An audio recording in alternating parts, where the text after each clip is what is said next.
Et si je vous disais qu'on a découvert Neptune sans la voir? Mais avant de parler de Neptune, il faut parler d'Uranus. Tout commence le 13 mars 1781. Ce jour-là, William Herschel découvre une nouvelle planète, Uranus. C'est la première planète à être découverte. Mercure, Vénus, Mars, Jupiter et Saturne, on les connaît depuis la nuit des temps. Comment ça se fait? Si on compare le ciel à une année d'intervalle, on se rend compte que les étoiles ne bougent pas. Les seules choses qui bougent dans le ciel, ce sont les planètes. D'ailleurs, planète, en grec, ça veut dire en mouvement. Par exemple, là, vous voyez Jupiter le soir de Noël 2025, et là, l'année d'avant. Et puis l'année d'avant.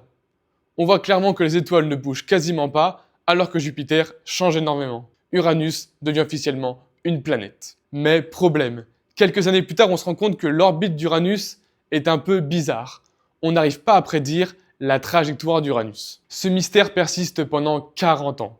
En 1821, Alexis Bouvard, un astronome français, a l'idée qu'il fallait avoir. Et si c'était un corps inconnu qui perturbait la trajectoire d'Uranus? Il faut encore attendre une vingtaine d'années pour qu'un autre astronome français, Urbain Le Verrier, calcule la position que devrait avoir ce corps mystérieux pour expliquer la déformation de la trajectoire d'Uranus. Une fois le résultat obtenu, il envoie la carte au trésor à son ami Johann Gale. Le 23 septembre 1846, Johann Gale reçoit la carte au trésor. Le soir même, il découvre Neptune. Les calculs viennent de découvrir une planète. 180 ans plus tard, Neptune reste toujours la dernière planète à avoir été découverte dans notre système solaire. Neptune est 30 fois plus loin du Soleil que la Terre. Elle n'a été survolée que par une seule sonde, la sonde Voyager 2, en 1989. Et si vous n'êtes plus trop sûr de sa couleur, allez regarder mes anciennes vidéos.